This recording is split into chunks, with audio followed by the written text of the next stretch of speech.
You know people who have had terminal disease. Stop and think of the word dis-ease. Hyphenate the word. That's a body that's not at ease. We've got 1,000 different diagnoses and disease out there. They're just the weak link. They're all the result of one thing: stress. And you put enough stress on the chain, you put enough stress on the system, and one of the links breaks. Negative thoughts, stress, has been shown to seriously degrade the body and the functioning of the brain, because it's our thoughts and emotions that are continuously reassembling, reorganizing, recreating our body. Did you know that 90% of all illnesses are caused by the mind?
Physiologically, how does sadness or unhappiness physiologically impact the heart? Well, let's talk for a second about stress. People can relate to that. When you're emotionally upset, you produce stress hormones. So things like cortisol, which raise blood sugar, adrenaline, which raise blood pressure, increase the heart rate, make the heart skip beats, and constrict coronaries. So we see many people having a cardiovascular event after having a stressful situation.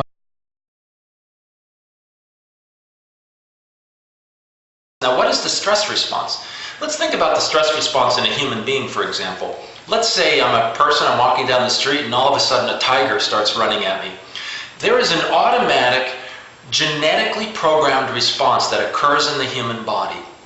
And in the body and the organism as a whole, there's a particular, there's a response that's going to happen. Whether I want it to happen or not, it's going to happen. And it's often increased heart rate, increased cortisol levels in the blood, increased adrenaline levels, increased blood pressure, body maintenance and repair activities shut down, reproductive activities shut down, immune processes shut down.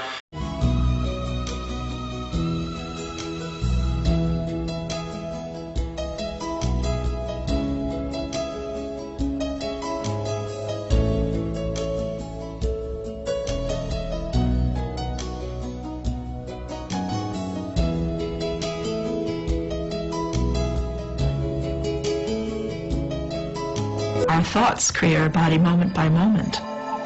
When we think positive thoughts, we release certain chemicals into our body. When we think negative thoughts, we release negative chemicals into our body. And those have a profound effect on how the cells are behaving and how the nutrition is being used.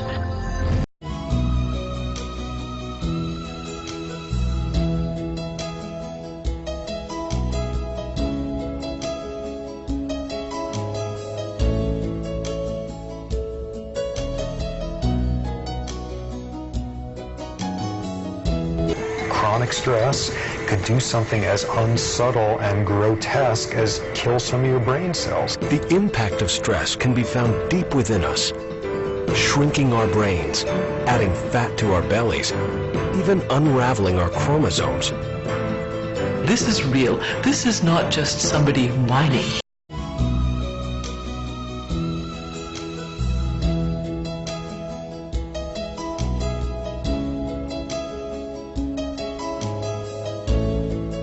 But stress can come in many forms. Stress can come in the form of a tiger chasing you, or it could be just the day-to-day things, you know, traffic. It could be financial concerns.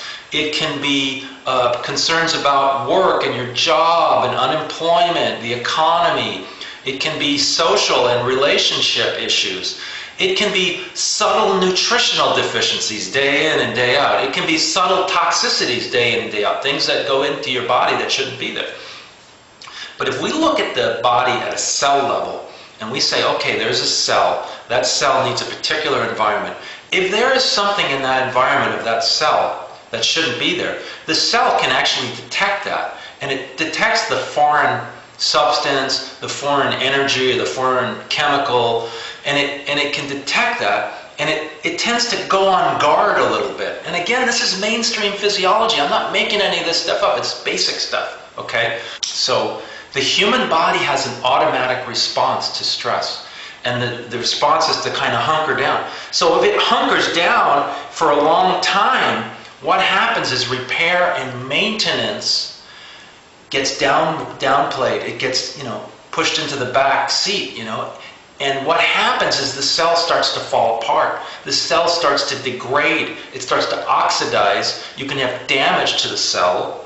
You can also have damage to the DNA that doesn't get repaired. Oh, that's big. Because, you know what, that can cause cancer.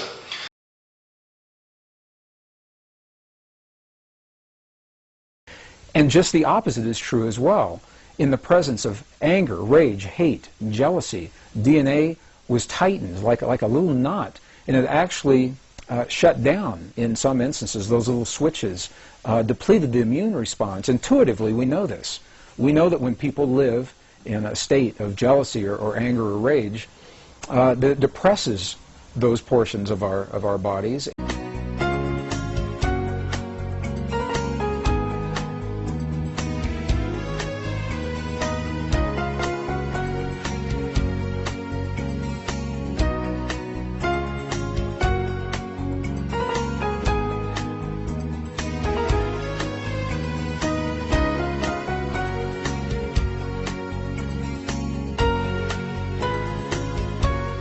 Now, we then did a study with Dr. Liz Blackburn, who got the Nobel Prize last year for discovering telomerase, which is an enzyme that repairs and lengthens damaged telomeres, which are the ends of our chromosomes that control how long we live.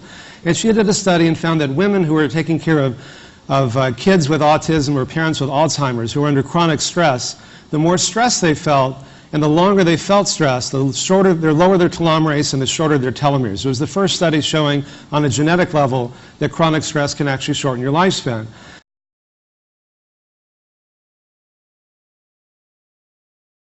First of all, to understand how the emotion code works, you have to understand that the human body is really nothing but energy. If you look at your hand, for example, that hand looks pretty solid. But if you were to magnify that hand 1,000,000 times, you'd be looking face to face with a single individual atom. And if you could look into that atom, you'd see there's really nothing in there but empty space and infinitesimally tiny energies zipping around at the speed of light. And that's really what we are. We're beings of pure energy. We are composed of all these countless energies, tiny energies, that are all flying in this close formation, giving us this experience that we're having in this world. Well, when we feel an emotion strongly enough, what we're really feeling is a vibrational energy. Every emotion has its own specific vibrational frequency. Anger is a different emotional energy, a different frequency, a different vibration than frustration, and that's different than sadness, and they're all different. But when you're feeling an intense emotion, your whole being can take on this vibration, and it's during those times that sometimes the energy of that emotion that you're feeling is too powerful, and that energy can become trapped and stuck in the body. And a trapped emotion, we have found, is literally a ball of energy from about the size of a baseball to about the size of a cantaloupe. And these will lodge anywhere in the body and disrupt the normal energy field of the body. And because that's all the body really is an energy field, When you distort that energy field, you eventually start to have problems, because what you're really doing is you're distorting the tissues of the body themselves. And if you distort tissue and you irritate tissue long enough, that tissue starts to have problems, and it can go through those changes that we call cancer.